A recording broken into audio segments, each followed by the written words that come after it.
Assalamualaikum warahmatullahi wabarakatuh. Perkenalkan, nama saya Agung Dermawan, NIM 6213111061. Saya dari kelas PJKR 1E. Di sini saya akan mengerjakan tugas mata kuliah perkembangan peserta didik. Perkembangan peserta didik. Secara bahasa sendiri, perkembangan merupakan suatu tahapan baik fisik maupun psikis ke tahapan selanjutnya. Namun, dalam istilah, merupakan suatu tahapan yang berkesinambungan dan saling berhubungan. Lalu, peserta didik merupakan makhluk yang tumbuh dan berkembang yang bersifat dinamis dan memiliki karakteristik tertentu yang mana hal ini adalah proses alami suatu individu. Nah, jadi perkembangan peserta didik memiliki arti suatu tahapan perubahan seorang peserta didik, baik fungsi-fungsi, pola pikir, moral, fisik, maupun psikisnya menuju tahapan selanjutnya. A. Perkembangan fisik.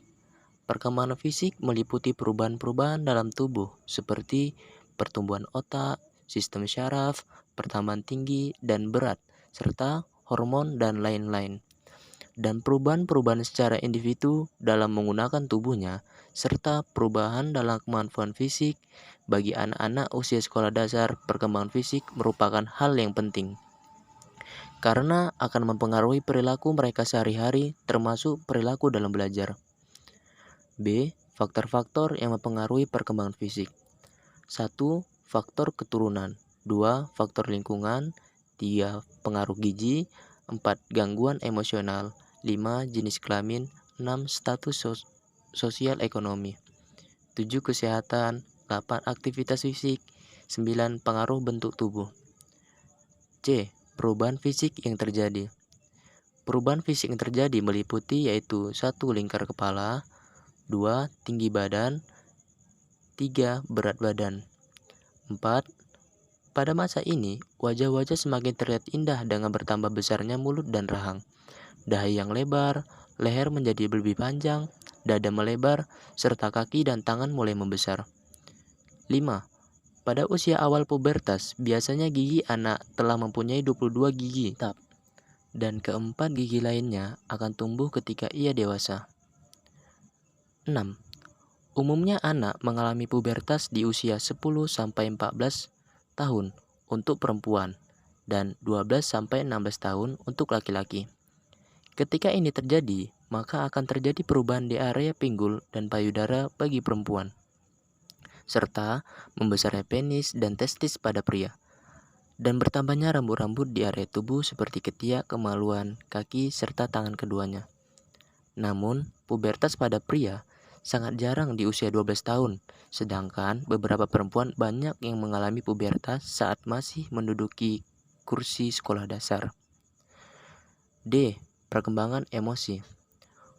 Pola emosi anak pada fase akhir kanak-kanak hampir sama dengan masa awal kanak-kanak, yaitu amarah, takut, iri hati, gembira, cemburu, ingin tahu, sedih, dan kasih sayang.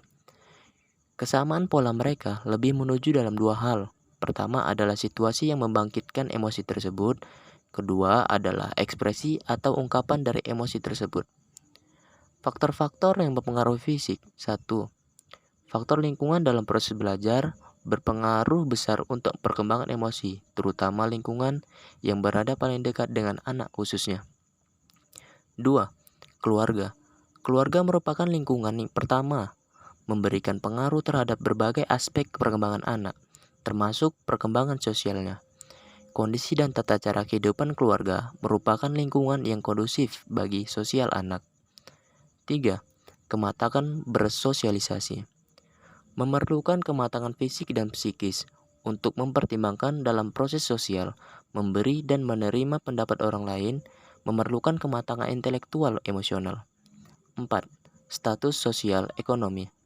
Kehidupan sosial banyak dipengaruhi oleh kondisi atau status kehidupan keluarga dalam lingkungan masyarakat.